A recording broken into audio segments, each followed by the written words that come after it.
Hola a todos, mi nombre es Cristian Suárez, soy estudiante de Teología de la Institución Universitaria Bautista y quiero a través de estos medios compartir con ustedes un tema que consideramos muy interesante y el cual lo hemos titulado Moisés y la fecha del hecho. De tal forma, el mismo título nos sugiere que son dos temas. Primero vamos a estudiar el personaje de Moisés, que a nuestra forma de ver es uno de los personajes más relevantes no solamente del Pentateuco, sino de todo el Antiguo Testamento. Y por otro lado vamos a tratar la fecha concreta del hecho, vamos a mirar las propuestas de diferentes autores, vamos a mirar también el comentario bíblico San Jerónimo y por supuesto vamos a tener como fuente la Biblia, concretamente el libro de Éxodo. Esto va a ser un conjunto de 2 videos de 15 minutos cada uno. Primero debemos introducirnos un poco en el libro de Éxodo. Las versiones de la Septuaginta griega y la Vulgata latina del Antiguo Testamento asignaron el título Éxodos.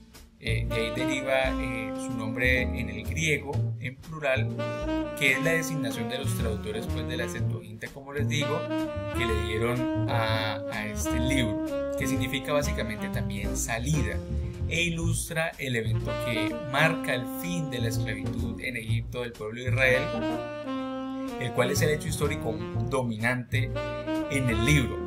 El comentario bíblico San Jerónimo nos dice que ha sido celebrado por los investigadores de la Biblia como el dogma cardinal de la religión veterotestamentaria. Lo que es la encarnación para el cristianismo lo es el Éxodo para el Antiguo Testamento. Sin él no podemos entender la historia y la religión de los hebreos. Esto simplemente para ver la importancia de los hechos que nos contempla este libro y lo relevante, lo transversal que es para la religión judía. Esto es recordado hasta el día de hoy por los judíos, fiestas como la Pascua, que no la vamos a tratar, pero fiestas tan importantes como estas surgen en el marco del Éxodo y se celebran hasta el día de hoy. Entonces, sin duda es un libro súper importante, no solamente en el Pentateuco, sino en toda la religión judía y por supuesto la cristiana, en esa tradición judeocristiana que es nuestra Biblia. Lo segundo que queremos ver es la esclavitud de los hebreos en Egipto, ya que este es el marco introductorio del libro de Éxodo. Lo primero es que Éxodo en su primer capítulo nos indica que entraron cerca de 70 personas que comprenden la familia de Jacob, padre de José, las cuales entraron en Egipto. Es importante tener en cuenta que en esta época los hijos de Jacob se trasladaron a Egipto inmediatamente después de instaurarse el gobierno de los Hicsos, por allá en el año 1710, y este gobierno de los Hicsos va hasta el 1570 a.C. Entonces, este es el gobierno de los Hicsos en el cual ingresan esas 70 personas que nos menciona Éxodo capítulo 1. Sin embargo, muere José y toda aquella generación y se levanta sobre Egipto un nuevo faraón que no conocía la historia de este y toma la decisión básicamente de esclavizar a los diferentes pueblos hebreos. Recordemos que aquí no tenemos una nación en sentido estricto, sino que son diferentes pueblos hebreos que están esclavizados en Egipto y lo van a estar por cerca de 430 años, como nos lo narra el capítulo 12, versículo 40 del libro de Éxodo. Estos pueblos crecen de forma exponencial y se hace un primer censo en Números capítulo 1 versículo 46, el cual determina que después de la salida, después del Éxodo y en este censo, eran más de 603.550 varones mayores de 20 años, por lo cual algunos autores muy conservadores contemplan que la salida de esos pueblos hebreos de Egipto son cerca de 2 millones de personas, y por eso lo coloco en signos de pregunta. ¿Será que salen realmente 2 millones de personas de Egipto? ¿Por qué tenemos esta suma de 603.550 varones mayores de 20 años? Y la conclusión para llegar a los 2 millones es que al menos cada varón mayor de 20 años dispuesto para salir a la guerra, como dice el texto en Números, pues tendría al menos un padre, una madre, una esposa o una hermana. Entonces esa multiplicación da la conclusión para algunos de cerca de 2 millones de personas. Entonces aquí viene la duda. Un pueblo de cerca de 2 millones de personas, estamos hablando de un número semejante a los habitantes de Cali. Cali tiene más de 2 millones de habitantes. Entonces van a salir una ciudad como Cali entera de Egipto y va a estar por el desierto del Sinaí hasta entrar a la tierra prometida. Sin duda, la mayoría de autores que no entran en esa línea tan conservadora de asumir los hechos de forma tan literal, pues llegan a la conclusión que realmente esta suma de los 603.550 es una hipérbole. Es una hipérbole. A nuestra forma de ver, no es que necesariamente sea falsa, sino que, y tampoco se hace de mala fe, sino que el objetivo de dar este número y llegar a una conclusión de aproximadamente más de 2 millones de personas es demostrar el poder de Dios para guiar un pueblo en medio del desierto. Entonces, esta figura literaria de la hipérbole o la exageración es con ese objetivo, más allá de una mala fe, sino es mostrar el poder de Dios, pero sin duda creemos que no fueron 2 millones de personas como lo plantean algunos autores muy conservadores. Para evitar que el pueblo siguiera creciendo, pues Faraón inicialmente habla con las parteras de las hebreas para que a la hora de asistir a los partos pues mataran a los hijos de sexo masculino, debido a que a esto no le dio resultado utilizar a las parteras para quitarle la vida a los niños y a impedir que los pueblos hebreos siguieran creciendo. Pues finalmente el faraón toma la decisión de lanzar al río, de dar la orden de lanzar al río todo varón hebreo que naciera. El personaje central del libro de Hechos, sin duda alguna, es Moisés. Hechos 2, capítulo 2, versículo 1 al 2 nos dice que fue un varón de la familia de Leví, fue y tomó a una mujer, hija de Leví, los dos de esta misma tribu, la cual concibió y dio a luz un hijo, y viéndole que era hermoso le tuvo escondido 3 meses. Moisés es la figura central, como les digo, en esta historia, en este libro, y el hecho de tenerlo escondido 3 meses para nosotros ya sugiere algo importante para analizar la vida de Moisés, y es el número 3. Haberlo escondido no es solamente una decisión más o una casualidad. Sabemos que en la historia de Moisés, este acto es un acto en contra de la orden de Faraón y refleja un propósito de Dios. El número 3 en la Biblia por lo general siempre está relacionado con cuestiones sagradas. Jesús resucita, por ejemplo, el tercer día. Hay 3 grandes manifestaciones de Dios, Padre, Hijo y Espíritu Santo. Y ya hablando del Antiguo Testamento, tanto el templo como el tabernáculo están constituidos por 3 partes: el atrio, el lugar santo y el lugar santísimo. Así que el número 3 no es fortuito, sino que el número 3 ya nos da una categoría para al menos analizar. Y queremos utilizar este número 3 para analizar la vida de Moisés. Queremos analizar la vida de Moisés en 3 partes, como lo proponemos aquí en este cuadro. La vida de Moisés queremos analizarla en 3 etapas de su vida de 40 años cada uno. La primera etapa es la etapa de Moisés en Egipto, el cual va a estar 40 años. La segunda etapa es la etapa de la prueba en el desierto, producto de su exilio en la tierra de Madián. Esa segunda etapa también es de 40 años. Y en un tercer momento queremos analizar la etapa del éxodo como tal y el liderazgo que tiene Moisés en el desierto, pero claramente de forma breve. Estas 3 etapas de la vida de Moisés, de 40 años cada una, nos va a dar el resultado de 120 años, que es el total que vive Moisés, como nos lo sugiere el texto veterotestamentario, particularmente al terminar el Pentateuco, cuando muere Moisés. Pues bien, vamos a la primera parte, y la primera parte o la primera etapa para analizar la vida de Moisés es su etapa de vivencia en Egipto. porque como lo indica el capítulo segundo, el nacimiento de Moisés, que algunos autores conservadores mencionan el 1525 a.C., producto pues de su madre Jocabed, hija de Leví, como ya lo mencionamos, pues no pudiendo ocultarlo más, pues toma la decisión de hacer una arquilla de juncos, calafatearla, es decir, la impermeabilizó y lo dejó a la orilla del río Nilo, y su hermana Miriam, viendo pues a lo lejos. Y curiosamente, pues la hija de Faraón estaba lavándose en el río y al ver la arquilla manda a traerla, como está en el capítulo segundo, y al ver el niño que lloraba, en el versículo 6 del capítulo segundo de Éxodo nos dice que teniendo compasión de él, dijo: de los niños de los hebreos es este. Sin embargo, fue la misma madre del niño, la madre biológica, Jocabed, quien lo tuvo por un tiempo y después se lo entregó a la hija de Faraón. Versículo 10: y cuando el niño creció, ella lo trajo a la hija de Faraón, la cual lo prohijó, aquí lo tenemos, el versículo 10, y le puso por nombre Moisés, diciendo: porque de las aguas lo saqué. Y el versículo 11 nos dice algo muy interesante.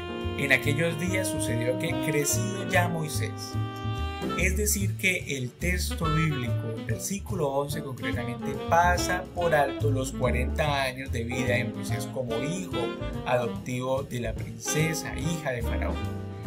Por ejemplo, en el discurso de Esteban, la defensa de Esteban antes de morir, que está en Hechos capítulo 7, 20 al 23, nos da una luz sobre esta etapa que Éxodo no nos menciona mucho, que no nos describe ni nos profundiza.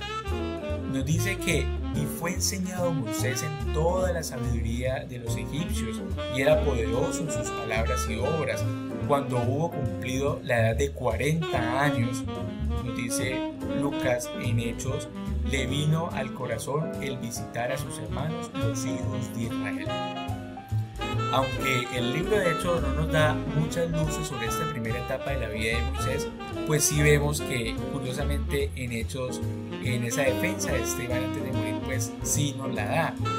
Es decir, Moisés fue miembro de la familia real por 40 años, por lo tanto se benefició de todos los privilegios sociales, económicos, de la educación que era propio de los príncipes de su momento, y máxime si estamos hablando de una potencia como Egipto. En el comentario San Jerónimo nos dice que por aquella época Egipto controlaba todavía un vasto imperio, si bien pues estaba en decadencia. Para asegurar su dominio, iniciaba a sus jóvenes cortesanos en la difícil arte de su propia escritura jeroglífica y hierática, y así como en la escritura cuneiforme, asiro-babilónica, hitita, ugarítica, de las naciones vecinas. Entonces la educación y sobre todo las lenguas era importante en la educación de estos futuros príncipes y de los hombres de la época. Y versículo 11: salió a sus hermanos y los vio en sus duras tareas, observó un egipcio que golpeaba a uno de los hebreos, sus hermanos. Versículo 12: entonces miró a todas partes y viendo que no parecía nadie, mató al egipcio. Más adelante él se da cuenta que este homicidio que él lleva a cabo a un egipcio, pues llega a la corte de Faraón. Él se da cuenta, y el versículo 15 nos dice que oyendo Faraón acerca de este hecho, procuró matar a Moisés, pero Moisés huyó de delante de Faraón y habitó en la tierra de Madián. Y aquí pasamos a la segunda etapa en la vida de Moisés, y es la etapa de la prueba en el desierto. Moisés pasa de las comodidades de pertenecer a la familia de Faraón, que había tenido casi toda su vida, a ser un extranjero exiliado en el desierto de Madián. Y estas son dos circunstancias disímiles entre sí, porque pasaba de tener todos los privilegios de un príncipe a la necesidad de buscar dónde vivir, qué comer y trabajar. Pasa del palacio de Faraón al sol impetuoso del día y el frío abrasador en las noches propio del desierto. Y en el versículo 11 nos dice que Moisés convino en morar con aquel varón, y él dio a su hija Séfora por mujer a Moisés. Versículo 22: y ella le dio a luz un hijo y le puso por nombre Gerson porque dijo: forastero soy en tierra ajena. ¿Cuál es el significado teológico del desierto? Pues bien, lo primero que debemos resaltar es que el desierto es de los lugares más importantes de la Biblia. Para varias tradiciones preexílicas, el desierto representa un lugar de intimidad entre Dios y su pueblo, y en este caso tenemos un exilio personal. Es una etapa de prueba, pero también es una etapa de conocer a Dios. Entonces, el desierto, como les digo, es de los lugares más importantes en la Biblia y particularmente en los textos preexílicos. Y en contraposición al desierto, las ciudades por lo general son malas. Digamos, en las ciudades suceden cosas que Dios reprocha, pero por eso lo lleva al desierto. Como tenemos en varios textos de la Biblia. Por ejemplo, los israelitas que se separaron de los egipcios bajo la guía de Moisés y aún no se habían establecido en Canaán, forman una comunidad liberada de cualquier influencia extranjera y conocen un tiempo privilegiado durante el cual caminan con su Dios y profundizan la relación que les une a Él. El estatuto o el significado simbólico del desierto en el Pentateuco o en esos primeros 3 libros de la Biblia es mucho más complejo de lo que parece ser. El desierto, como les decía, es primeramente un lugar de revelación del don incondicional de Dios. Aquí se aprende a depender de Dios. Dios les da agua, alimento, maná del cielo, como ha ocurrido pues, después de la salida en Egipto. Y durante esta marcha en el desierto van a ver cómo Dios les da la victoria sobre sus enemigos. Sí, es súper importante la etapa en el desierto antes de entrar a la tierra prometida, las promesas que Dios les había dado. Si bien Moisés estaba viviendo las consecuencias de sus malas decisiones, había asesinado a un egipcio y estaba ahora en un exilio en el desierto, era necesario que Moisés pasara por esta etapa, esta segunda etapa de su vida, la etapa de la prueba, porque Dios tenía un propósito con él. Y bueno, aquí tenemos también una reflexión para nosotros, y es que en nuestra condición de seres humanos es imposible no equivocarnos y debemos afrontar las consecuencias de nuestros errores, de nuestros actos sin culpar a otros, pero debemos saber que Dios tiene en cuenta eso, incluso hasta nuestros errores, porque eso también está en el propósito de Dios, que nos equivoquemos, somos seres humanos, pero Dios aprovecha esos errores para tenerlo en cuenta con nosotros. Eso también representa ese desierto personal por el que muchas veces pasamos, esa etapa de prueba. Y algo importante es que en esa etapa de prueba en el desierto, Dios llama a Moisés. En Éxodo capítulo 3 lo vemos, donde le muestra cuál era el propósito que Dios tenía con su vida y con el pueblo de Israel. El versículo 4 de Éxodo capítulo 3 nos dice que viendo Jehová que él iba a ver una zarza que ardía y no se consumía, lo llamó de en medio de la zarza y dijo: Moisés, Moisés. Y él respondió: heme aquí. Y dijo: no te acerques, quita el calzado de tus pies, porque el lugar en que tú estás, tierra santa es. Y miremos que no es la tierra prometida. Estamos hablando del desierto del Sinaí. Versículo 10. Ven por tanto ahora y te enviaré a Faraón para que saques de Egipto a mi pueblo, a los hijos de Israel. Entonces Moisés respondió a Dios: ¿quién soy yo para que vaya a Faraón y saque de Egipto a los hijos de Israel? Aquí me llama la atención porque en ese momento que Dios llama a Moisés, ya han pasado otros 40 años en esta segunda etapa de la vida de Moisés. Es decir, que estamos frente a un Moisés de 80 años y ya no es ese Moisés que se atrevió a asesinar a este Egipto como fórmula de justicia, sino que es un Moisés con miedo, es un Moisés que se pregunta: ¿quién soy yo para ir ante Faraón? Es decir, que Moisés ahora es una persona distinta a la que salió hace 40 años de Egipto, de haber asesinado al egipcio porque golpeaba a un hebreo.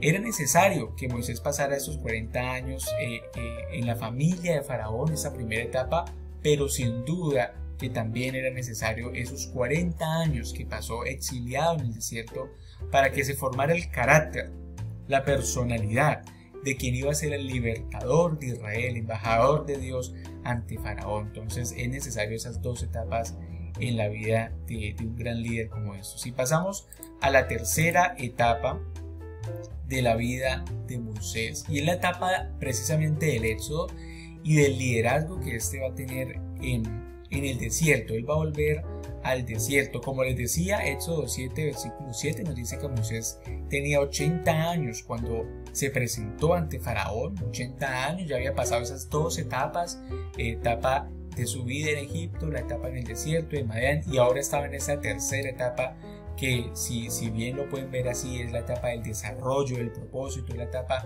del éxodo, es la etapa donde él va a ejercer ese liderazgo para el cual fue llamado en Éxodo capítulo 3. Y él va a volver al desierto y va a seguir teniendo pruebas. Las pruebas en el desierto no terminan, y este desierto ya va a ser un desierto no personal como fue el exilio de Madián, sino que va a ser el desierto entre el pueblo, va a depender de Dios, es un desierto donde Dios va a formar ya no solamente a Moisés, sino al pueblo.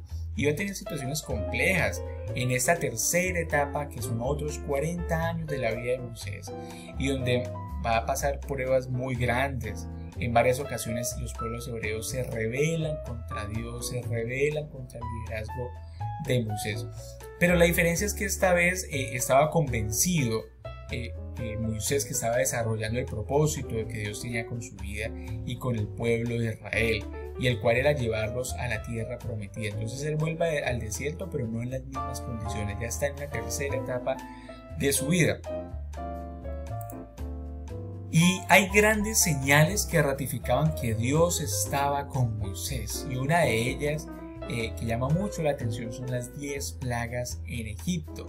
A la negativa del faraón de dejar ir al pueblo, se lleva a cabo el enfrentamiento entre el poder y la autoridad de Dios contra la obstinación de Faraón. Las primeras 9 plagas forman una serie continua que la vemos desde el capítulo 7, versículo 8 hasta el capítulo 10, versículo 29. Y están estructuradas en 3 series de 3 eventos cada uno.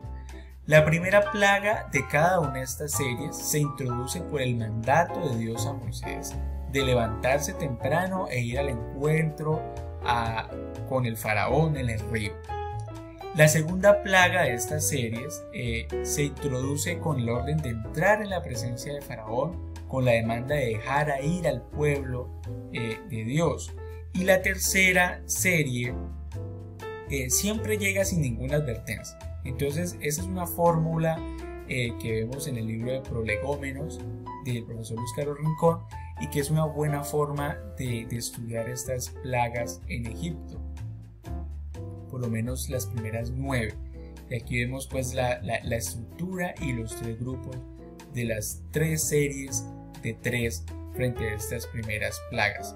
Pero sin duda pues la más importante y la que tuvo mayor incidencia fue la muerte de los primogénitos. Y en los capítulos siguientes, capítulos 12, 13 y 14, vemos cómo permanecen estas grandes señales que seguían a Moisés, y es que sale todo el pueblo de Egipto, Dios los acompaña con una columna de nube, con una columna de fuego, pero sin duda que el hecho más reconocido es cómo Dios dividió las aguas del Mar Rojo para que el pueblo de Israel pasara. En medio de esta turbulencia, estas aguas representan un problema porque detrás venían los egipcios, al frente tenemos el Mar Rojo, y no quiero entrar en el debate si es literal como lo plantea el libro de Éxodo o no quiero entrar en ese debate, pero quiero centrarme más en el significado teológico de pasar las aguas del Mar Rojo, y es que Dios interviene en esas aguas de problema y abre un camino. Y este camino significa un tránsito de una etapa a otra en el pueblo de Israel. Estamos en una primera etapa de esclavitud que hemos venido hablando, pero Israel va a pasar a una segunda etapa, que es la etapa de libertad, pero en el desierto. Una etapa de libertad, pero de formación. Una etapa de libertad, pero bajo el liderazgo de Moisés, ya no frente a un dictador o frente a un faraón que los esclavizaba. Es una etapa distinta. Y les decía que no quería profundizar frente a la literalidad del texto, frente a cómo describe la división de las aguas del Mar Rojo, sino que en esta sección queremos tratar es precisamente la fecha del éxodo. La fecha del éxodo, que no solamente es la salida del pueblo de Egipto, sino que también nos va a ayudar a precisar las etapas siguientes, por lo menos la etapa del desierto, la etapa de los jueces, y bueno, ya hay mayor claridad frente a la siguiente etapa de la monarquía. No se puede afirmar con plena certeza dónde y cuándo exactamente tuvo lugar el éxodo, pero con base en ciertos datos y hechos históricos se ha planteado al menos dos sistemas cronológicos para fijar las fechas de varios acontecimientos del Antiguo Testamento, pero entre ellos la fecha del éxodo. Y tenemos el primer sistema cronológico, que es el sistema cronológico tardío. Es el primero de los dos que vamos a ver. Y este ubica la fecha del éxodo entre el 1290 a.C. y el 1225 a.C. y utiliza varias evidencias bíblicas, pero también extrabíblicas, con la que se cuenta. Los argumentos de este sistema cronológico tardío son los siguientes. Primero es que Israel, los israelitas o los pueblos hebreos fueron utilizados o fueron empleados como esclavos para construir las ciudades de almacenaje en Pitón y Ramsés, según Éxodo capítulo 1, versículo 11. Y si bien existen algunas dudas sobre la ubicación exacta de estas ciudades, todos los sitios posibles son los cimientos originales de los faraones de la dinastía decimonovena y principalmente el resultado de la actividad de edificación de Ramsés II. Por esta razón se concluye que el éxodo debe haber acontecido después del ascenso al trono de Ramsés II, y eso fue en el siglo XIII, en el 1300 a.C. Entonces, este es el primer argumento del sistema cronológico tardío.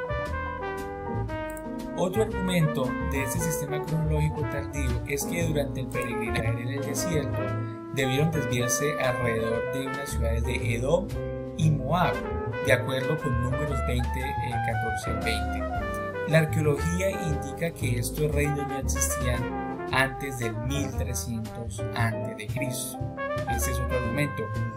El tercer argumento son los descubrimientos arqueológicos que dan fe de la destrucción de varias ciudades cananeas precisamente en el siglo XIII a.C. Es muy probable que se refiera a la conquista de la tierra prometida por parte de Josué y su pueblo.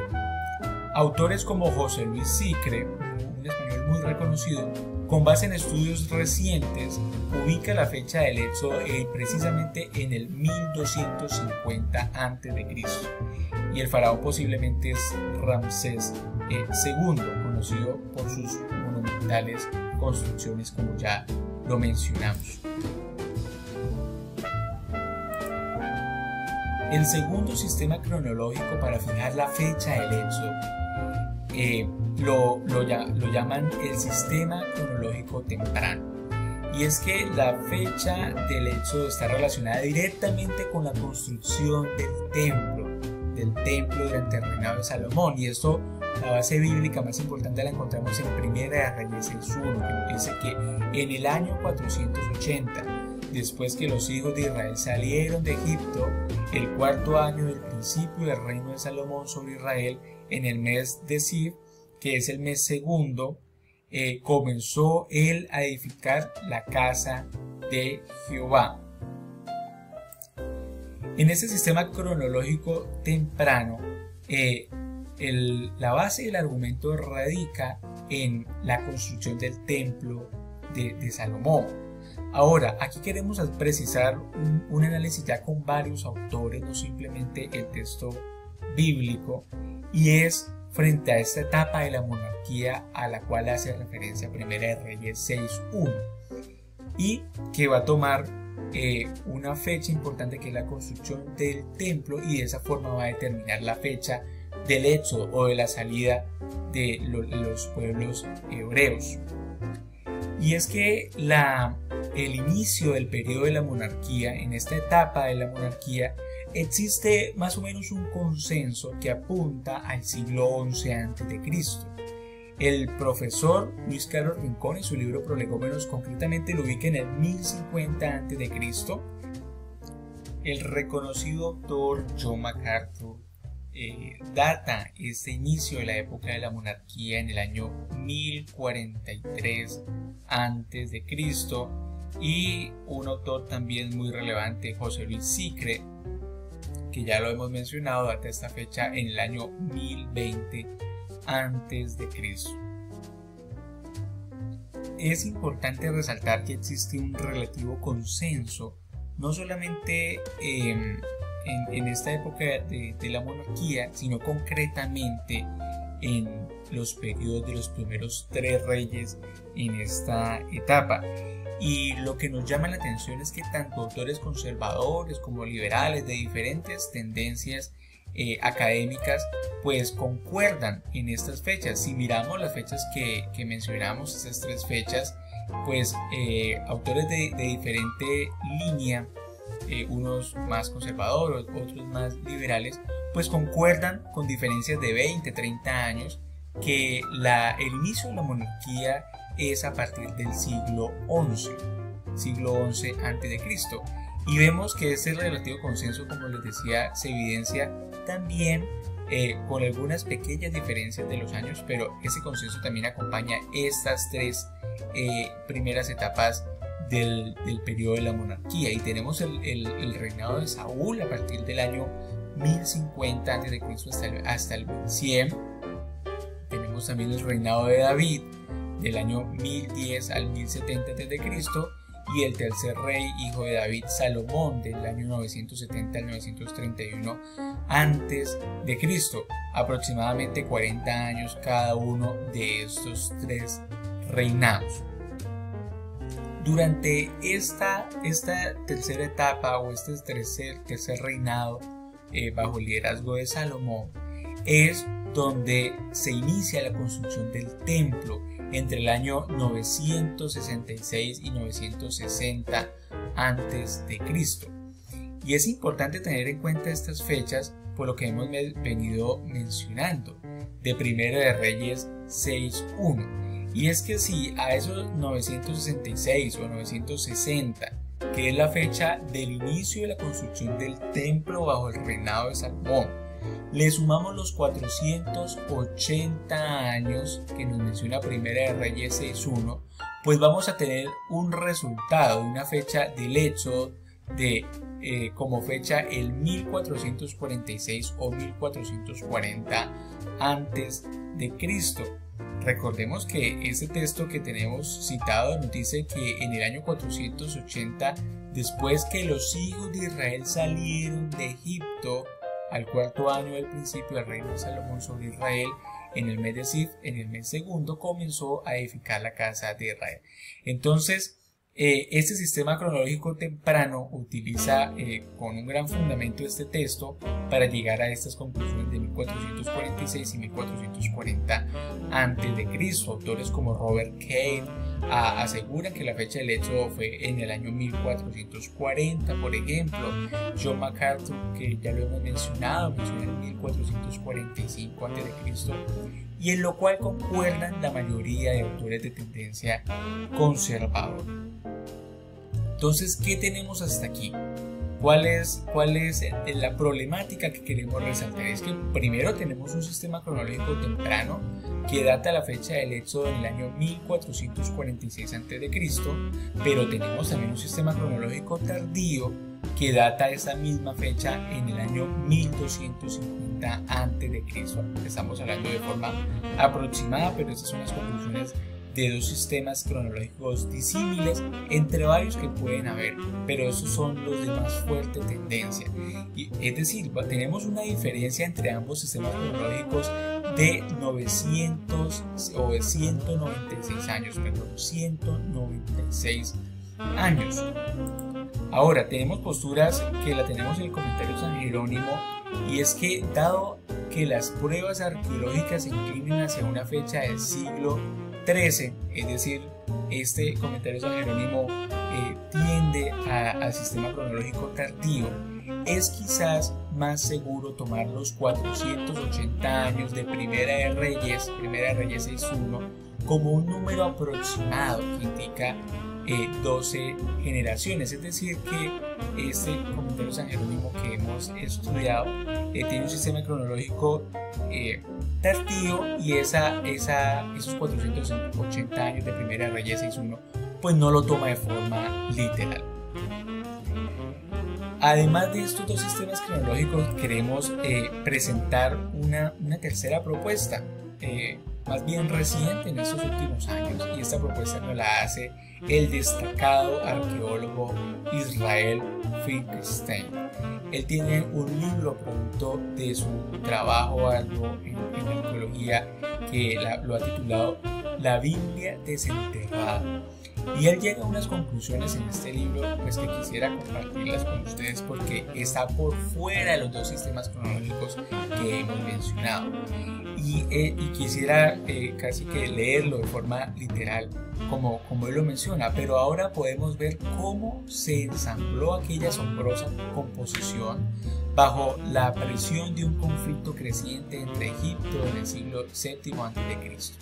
La epopeya de la salida de Israel de Egipto no es ni verdad histórica, pero tampoco una ficción literaria.